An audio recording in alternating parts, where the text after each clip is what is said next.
आज हम आपको बताते हैं, देखिए, कामयाबी की रेखा के बारे में कि आप धन संचय कर पाएंगे, कितने कामयाब हो पाएंगे, उसकी समझ लीजिएगा, ध्यान से समझिएगा। ये आपकी लाइफ लाइन है और ये आपकी माइंड लाइन है और ये आपकी हार्ट लाइन है, ये सन लाइन है और ये सक्सेस लाइन है। देखिए, ध्यान से देखिए, ये पंच लाइन मैं आपको बार बार बताता हूं, पंच लाइन हर आदमी को पता होनी चाहिए। ये फर्स्ट एड की तरह है, हर आदमी को पता होना चाहिए, जरूरत पड़ने पर वो देख ले, कोई आपको बेवकूफ ना बना सके। अब कामयाबी रेखा के बारे में बताता हूं आपको, कामयाबी की रेखा कैसी होती है। कामयाबी की रेखा को समझने के लिए ना सबसे जरूरी है कि आप बुध की रेखा को देखें।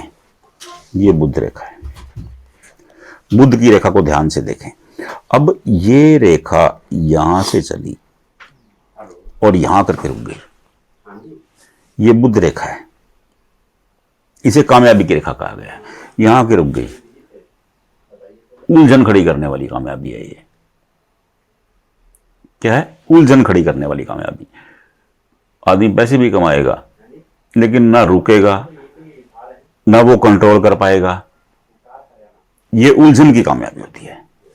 और ये रेखा अगर चली और यहां आ गई, ऐसे लोग सक्सेस तो हो जाएंगे, धन संचय भी कर लेंगे, लेकिन जो कहते हैं ना कि बड़ा नाम हुआ कामयाबी का, वो वाली स्थिति नहीं रहने वाली है। क्योंकि ये क्या बन गया? ये धन की कोठी बन गई, मनी ट्रायंगल। आजकल की जो युवा ब्रिगेड है इसे मनी ट्रायंगल कहती है। धन की कोठी तो बन गई, लेकिन ज्यादा धन नहीं। ऐसा नहीं है कि भैया इसके पास बहुत ज्यादा धन होगा, ऐसी स्थिति नहीं बनी है। हां, अगर ये रेखा लंबी हो जाती है, ये यहां तक आ गई, इसे अच्छी रेखा कहेंगे।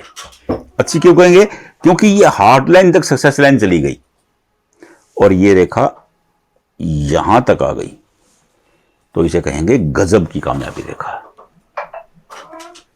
सक्सेस लाइन, गजब की सक्सेस लाइन। हां, इस रेखा का एक और मूल समझ लीजिए। आपके ऊपर ये रेखा है और नीचे आकर के ये रेखा है, यहां रेखाएं बनी है। अब ये क्या स्थान है? ये बुध का स्थान है।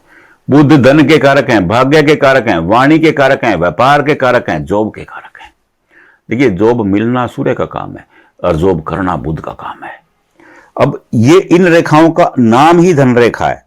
अनेक शास्त्रों में इन्हें धन रेखा कहकर के संबोधित किया गया है।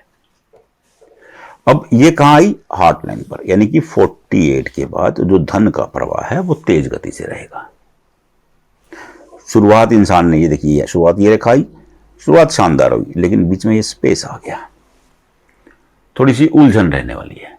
अगर बीच में रेखाएं हैं और ये देखिए, इसको ये ऐसे, ये ऐसे, यानी कि आप समय को गुजारते चले जाएंगे, कामयाबी नहीं होने वाली है, कामयाबी नीचे जाके मिलेगी।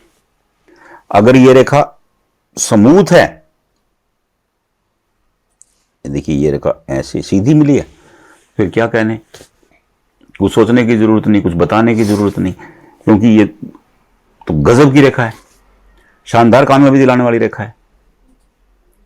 अगर ये सूर्य रेखा भी इसके साथ ऊपर आ जाती है, तो हस्तरेखा शास्त्र कहता है कि अगर भाग्य रेखा निर्विघ्न हो और उसमें से एक रेखा निकल करके आपकी रिंग फिंगर सूर्य की उंगली पर जाए और एक रेखा निकल करके आपकी लिटिल फिंगर मतलब बुध की उंगली पर जाए, तो ये राजयोग हो जाता है।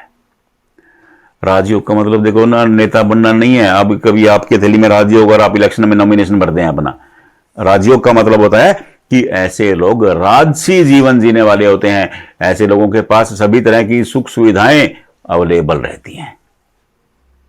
राजयोग का मतलब है ये। राजा से भी लाभ होता है।